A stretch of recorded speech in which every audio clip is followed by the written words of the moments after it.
vimos lo del tronco cerebral.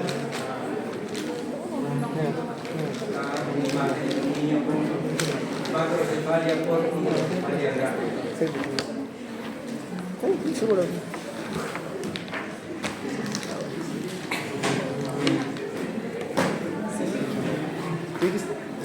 Suficiente.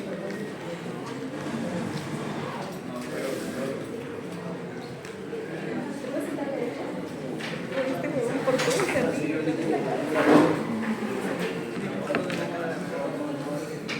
qué? Te pongo como un griego.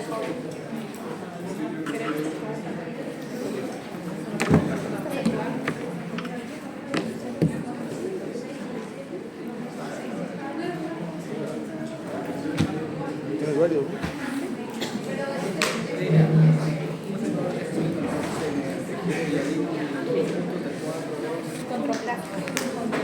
Grupo de isógenos de condrocito. Pero es el controlado. Los gases están aparte, más Ah, ya, sí. Esos que están unidos y forman una bolita. grupo de isógenos condrocitos. No son Pero tiene mitos. un nombre. Grupo de isógenos. Son grupos isógenos y otros son grupos isogénicos.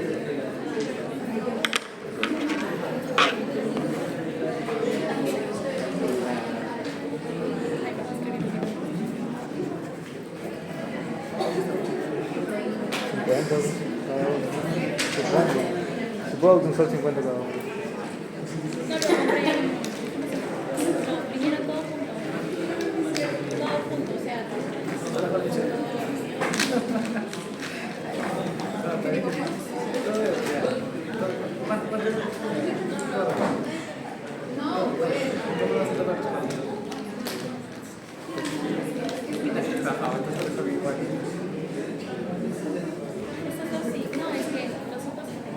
La semana pasada veíamos que el tubo neural tiene sus neuroporos, el foro rostral que cerraban el hígado y el caudal en el hígado. Una vez que se cierra, el tubo neural tiene una inclinación y los extremos se van a dividir en vesículas. Y vamos a tener las 3 vesículas primarias. Día 28, entonces, el tubo neural ya ha formado las 3 vesículas primarias del cerebro. Día 32, estamos hablando de quinta semana, las vesículas de los extremos, proximal y caudal, se van a volver a dividir. La central, que es el encéfalo, entonces vamos a tener 5 vesículas secundarias. Quinta semana de luego vamos ahora a la parte cerebral, algo cerebral. ¿De dónde procede? Vamos a proceder del proceso. Uno no puede tener amigos porque lo molesta. Proceso. ¿Cómo vienen las preguntas en el examen? ¿Cuándo fijas? Por ejemplo, la neurohipófisis deriva del proceso. Así se pregunta. O sea, tienen que saber cada una de las fases. De las estructuras de dónde procede. Recuerden que todo lo que les digo en el examen viene parecido, ¿o no? ¿No? Las preguntas que yo hago nos ponen un determinado número de preguntas y es lo que paso clínico. Literalmente nos vino igual. Sí. Que apoptosis. ¿Ese del embrión que gira? ¿Qué posee? 90 lateralmente.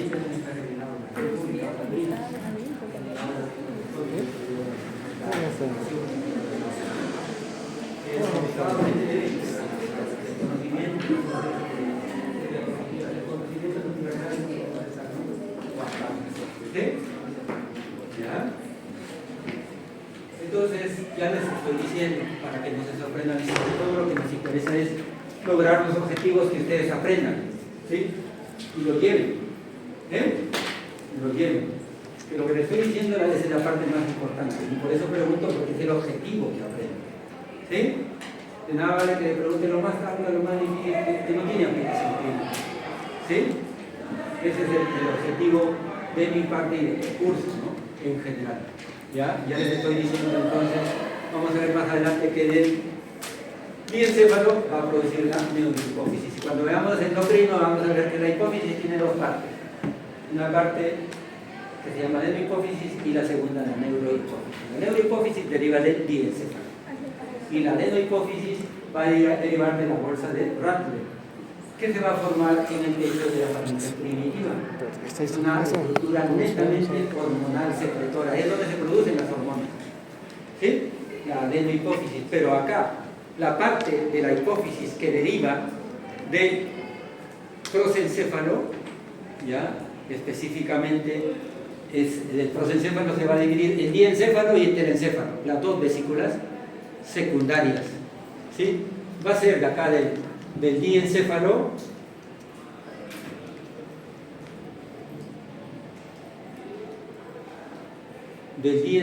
de donde procede la neurohipófisis, de una estructura que se llama infundíbulo, ¿sí? De acá, del diencéfalo. El diencéfalo es el cerebro medio. Estas dos estructuras derivan ¿de dónde? Derivan del prosencéfalo, ambas. ¿Ya? Es lo que dice allí. La parte rostral anterior del prosencéfalo va a formar los hemisferios cerebrales, que derivan de acá, del telencéfalo, y la parte caudal del prosencéfalo es la parte más abajo, el diencéfalo. Es lo que estamos viendo.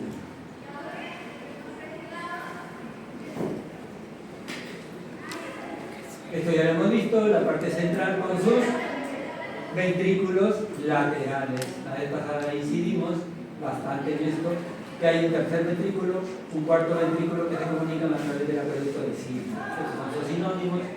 Los ventrículos laterales al izquierdo y derecho, porque tenemos dos hemisferios, ¿sí? Que derivan del telencéfalo, y estos se comunican con el tercer ventrículo a través del foramen interventricular o agujero de Monro. Vamos a ver el diencéfalo, que es el cerebro medio. ¿Qué es lo que conforma o que origina, a qué da origen el diencéfalo? Al tálamo, al hipotálamo, al epitálamo. ¿Sí? El tálamo, lo que está encima, epitálamo. Acá. Tálamo, lo que está encima, epi, ¿verdad? O supra, más conocido como epitálamo. Y lo que está debajo, hipo, el famoso hipotálamo. ¿Sí? Acá hay un surco, esto que se menciona acá. ¿Ya? El tálamo, masa ovoidea de sustancias típicamente nucleares. Los núcleos de las neuronas acá están formando el tálamo, sustancia gris. ¿Ya? Va a estar desde el tercer ventrículo acá lo que sale, a los costados sobresale. Pero ahí está aumentado como 100 veces, ¿no? Porque el tercer ventrículo no se ve, a los costados son los tálamos. ¿Ya? Hay fisuras que no se sabe, que se piensa que es para la interrelación entre ambos hemisferios. En este caso sería entre ambos tálamos, pero se ha visto que un 20% no se encuentra exactamente, no se sabe cuál es. Acá estos son los tálamos que tenemos acá. Esta es una ecografía de un embarazo del tercer hijo. Estos son el cerebelo, digamos, en la cámara pasada de internet. Este reporte que hacemos en ecografías y así. ¿Ya? El hipotálamo acá tiene para que se empiece a desarrollar una señal de expresión, WNT partida F3. Esto sí es muy importante, porque cuando esto falla hay una alteración en la funcionalidad y en la morfología del hipotálamo. A veces la morfología se ve aparentemente normal, pero está fallado su funcionalidad, es lo que dice. ¿Ya? Acá vemos esta es la base del cerebro, que lo habrán visto en la anatomía y si no, pronto lo verán. ¿Qué es esto? ¿Qué es? ¿Quién sabe? ¿Qué es esto? Bulbo raquídeo. Es la base del cerebro. ¿Qué es esto? Protuberancia. ¿Qué es esto? Nervios ópticos. ¿Es esto? el entrecruzamiento de los nervios ópticos, ¿cómo se llama? Quiasma óptico. Estamos hablando de secundaria. Nervios ópticos. Entonces aquí va a haber un entrecruzamiento. ¿Sí? Eso ya lo tienes que estudiarlo con anatomía, pero a 1000 detalles. Es muy importante porque el nervio óptico, la mitad, que es la parte interna o nasal, la parte externa o lateral, ¿sí? La mitad solo se entrecruzan. Acá. Y se entrecruzan la mitad. ¿Sí? Para el otro lado y esto. Entonces, esto está exactamente por encima, ¿ya? Esto está exactamente por encima de la hipófisis. ¿Sí? Esto está encima, acá está este de hipófisis y acá está este nervio óptico, este entrecruzamiento. La hipófisis va a estar, como más adelante, en el cuerpo del hueso. ¿Qué hueso? ¿Qué hueso? Esfenoide. ¿Cómo se llama esta parte donde está la hipófisis?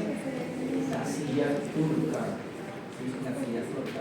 Entonces, exactamente encima, así en la base del cerebro, está esto, el quiasma óptico. A veces hay tumorcitos en la hipófisis y presionan acá. Y presionan aquí el quiasma. Y la persona no ve. ¿Sí? No ve afuera, solamente ve usted. ¿Sí? Por eso es muy importante lo que les digo, no nos corresponde, pero ya que lo tenemos acá, el quiasma óptico viene a ser el cruzamiento de la parte interna de los nervios ópticos, una estructura sumamente importante, lo van a ver en oftalmo, en neurología y en anatomía, es sumamente importante. ¿Qué son estos? Este es el hemisferio frontal. ¿Qué son estos? Los nervios olfatorios, acá las cintillas olfatorias que ya van ahí, la parte temporal, ¿sí?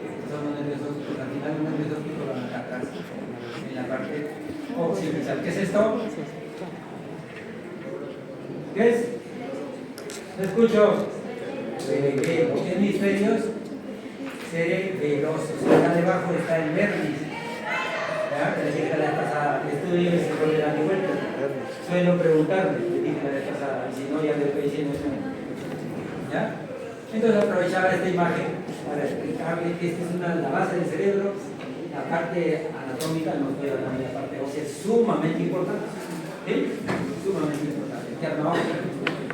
Entonces acá en nuestra sección nos interesa ver que hay unos tubérculos mamilares.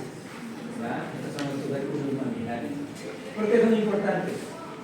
Van a tener una parte receptiva para los impulsos que van a proceder de la amígdala cerebral, no la amígdala orofaringea, y del hipocampo. Todo esto tiene que ver con la memoria.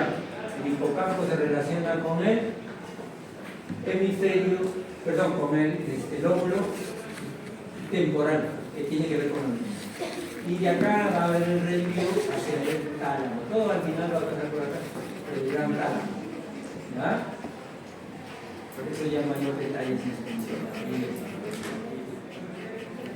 Acá, el hipotálamo, lo que les he dicho antes, esto es fisiología, ¿no? ¿Qué hormonas produce el hipotálamo? Ahí está. El hipotálamo es el que va a regular, es el que le da el freno o la aceleración a quién? A la hipófisis. Ese es el eje hipotálamo hipofisiario. ¿Sí? Hipotálamo hipofisiario. Acá tenemos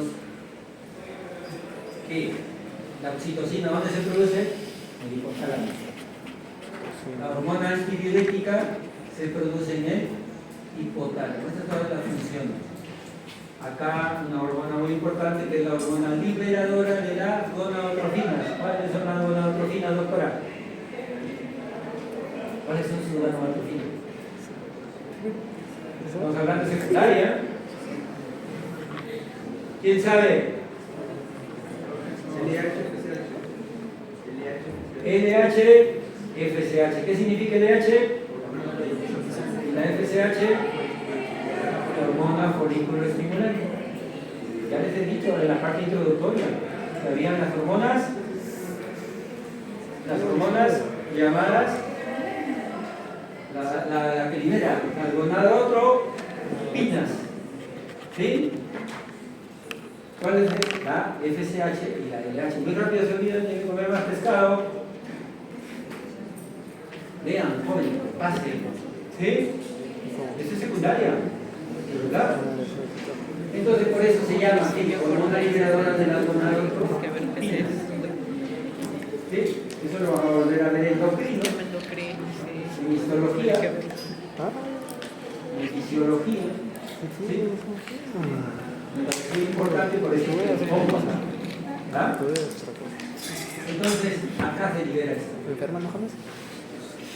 Y también acá está la dopamina, la felicidad, dice, la somatostatina, ¿verdad? Y la adrenocorticotropa, la hormona liberadora de la hormona del crecimiento también. Y también aquí se libera una hormona.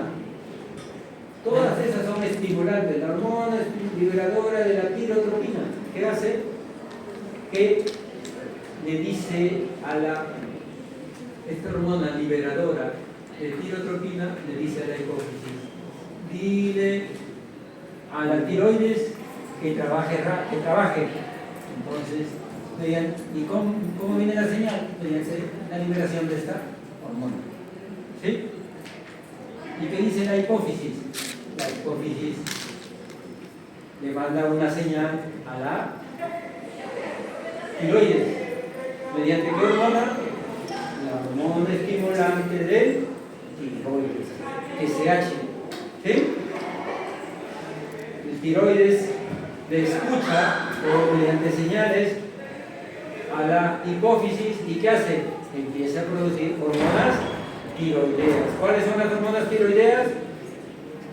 T3 y T4. Una vez que la T3 y la T4 empiezan a subir en la sangre, el hipotálamo entiende, dice, ya está trabajando, ya no manda más órdenes.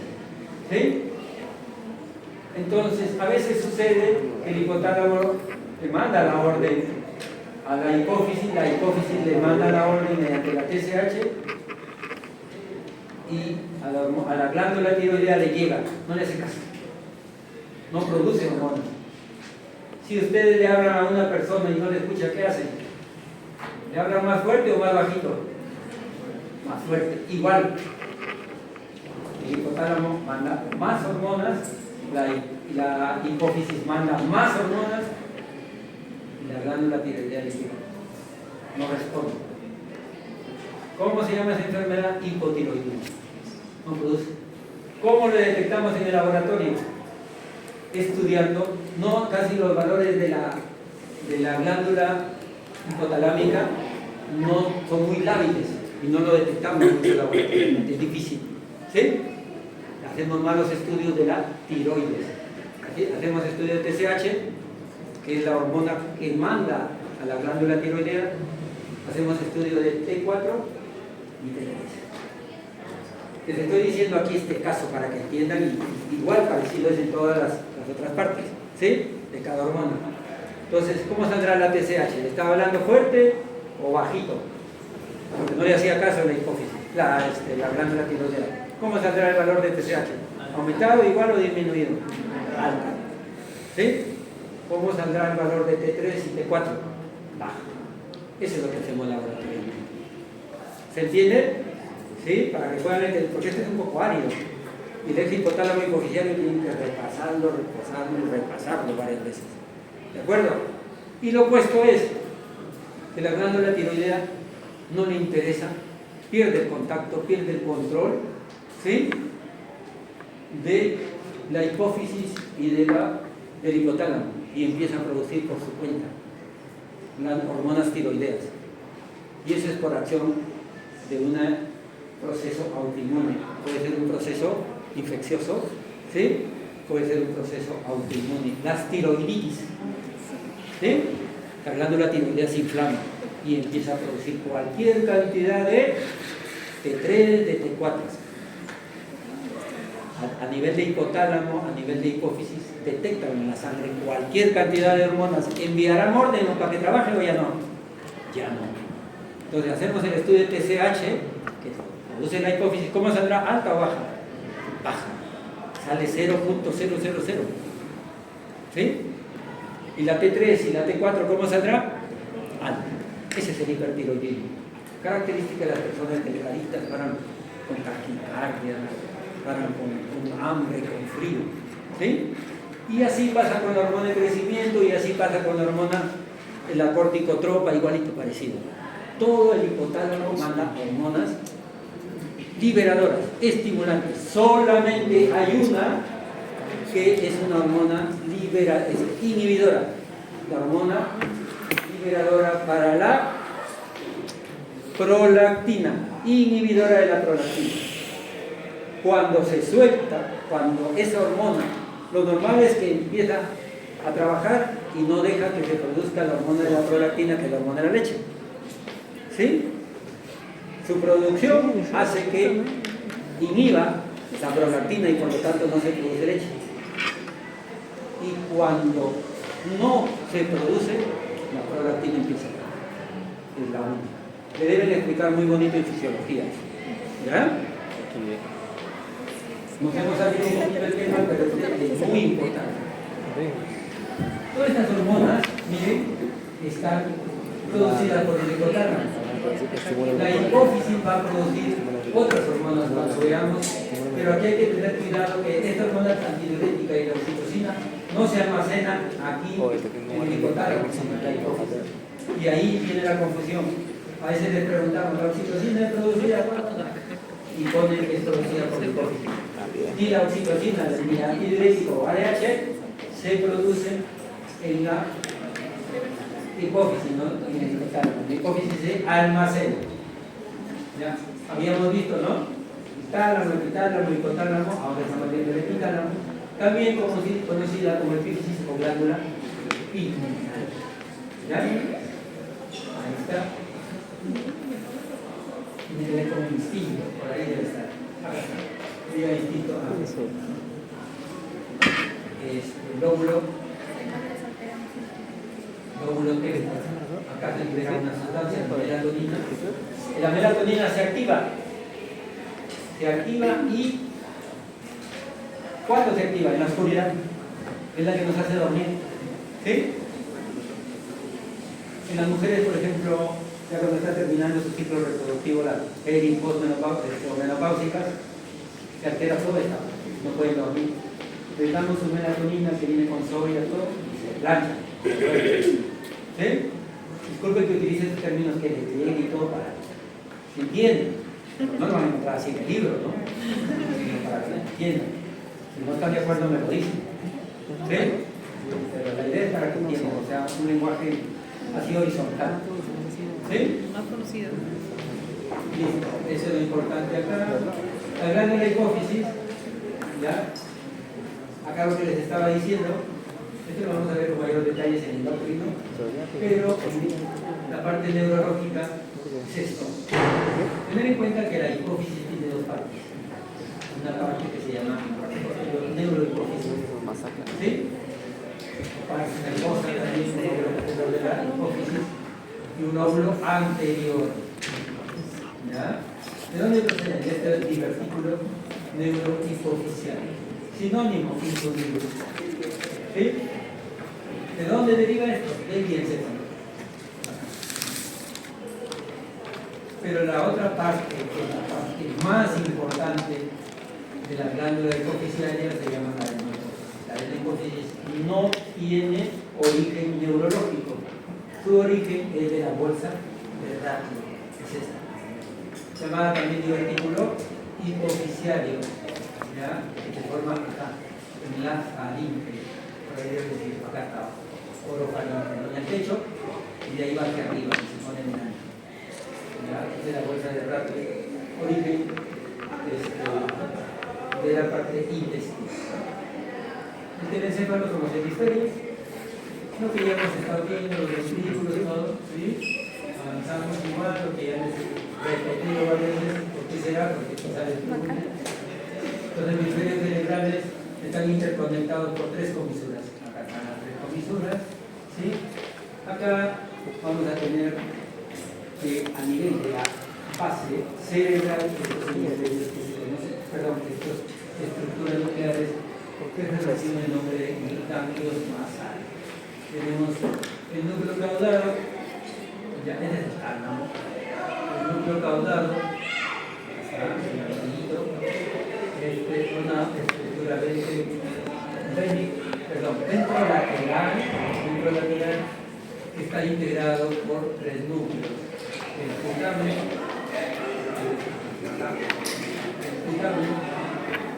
el pálido,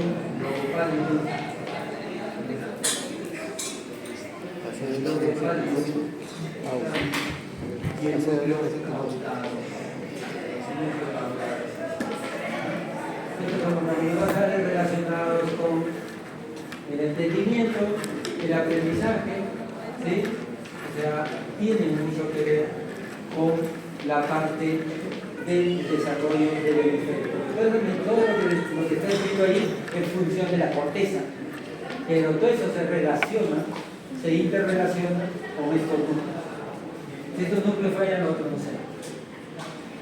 Una parte llamada ínsula, cómo se van formando todas las disposiciones, ¿sí? La corteza. Suelo preguntar esto también, las importantes. Se habla de 2 regiones para otros 3, debido a que la alocorteza, la parte más antigua del cerebro, la parte más desarrollada, es el la neocorteza, neopalio o isocorteza, donde uno va a formar el 90% de todo el hemisferio cerebral para constituir esto, ¿no? Acá tenemos la arquicorteza, está formado por el hipocampo, y esta otra parte, la pariocorteza, por la corteza olfatoria. Ahora ya les mencionaba acá en la base del cerebro, mira, de las cipillas olfatorias, que al final van a relacionarse con la parte del hemisferio temporal, ¿no? Por acá, ¿sí? A esto se refiere, ¿ya? Esto nuevamente, el arquiopalo dará lugar al hipocampo y al paleopalo. Entonces, el hipocampo tiene que ver con la memoria, parte de la parte del hemisferio temporal, ¿no? El arquiopalio, un poco más de detalle, el arquiopalio, ¿sí? Esto es la parte más antigua. Tiene que ver con lo que es la parte de las cipillas olfatorias, la parte más primitiva. Entonces, hace 3 ciclos creo que pregunté esto, la parte más igualito. La boca.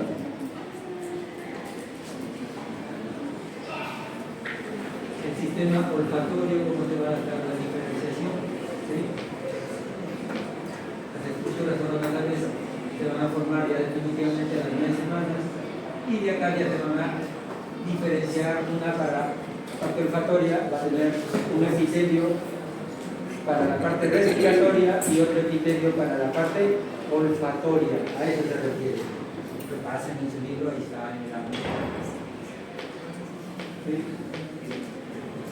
Esto lo deben ver con mayor detalle en su histología. Se trae acá para saber el tema de la importancia de esto. Las comisuras. ¿Ya? Acá las comisuras con las que van a interconectar los hemisferios cerebrales, ¿eh? El lado izquierdo con el derecho y viceversa. Hay una comisura anterior, ¿ah? Esta anterior está relacionada con esto, el bulbo olfatorio con el olfato. Y lo que es la lámina terminal, se extiende desde la placa del tectum y va a ir hasta el quiasma óptico, lo que estábamos mostrando, ¿no? Entonces, por lo tanto, va a estar relacionado con lo que es los hemisferios del lóbulo occipital, que es la parte visual, ¿no? El cuerpo calloso se quiere mucho, se está mencionando ahí. El cuerpo calloso, su importancia, se menciona.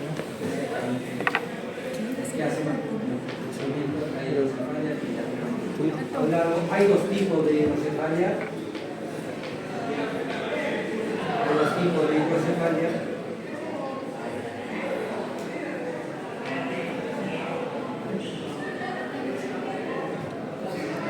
Dos tipos de hidrocefalia. Acá, para que me entiendan nuevamente, recalco.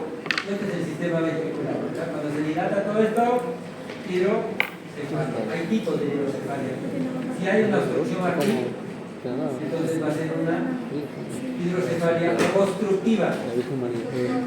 Sí. El Padre Dios. El grupo de 3 tenemos clases ahorita. ¿A qué horas? 2:40. Ya, pues ahorita acabamos lo que tienen clases por el salido todos. Estoy bien saliendo, no hay problema. Entonces, si hay una obstrucción, acá tenemos, en 5 minutos acabamos. Acá tenemos una obstrucción, un paso. Entonces estamos hablando de la hidrocefalia obstructiva. Venir nomás, ¿ah? Y cuando no hay obstrucción, Gente, si me voy, ¿quién graba? Suscríbanse y denle like para más contenido. No, es el contenido de YouTube. comunicante o no ¿Ah? obstructiva. Te gustarán vainas. No puedo tener amigos porque molesta. El Jeffrey. El La otra Jeffrey. semana no voy a poder estar en clase. O gente, otra semana tenemos ontología, pero sí, no sé. ¿Sábado en la tarde? ¿O sábado en la noche? ¿A partir de las 7? Te mando la hora. Los que no puedan asistir no hay problema. ¿Sí? ¿Ya? 7 de la noche. 7 de la noche. Sábado.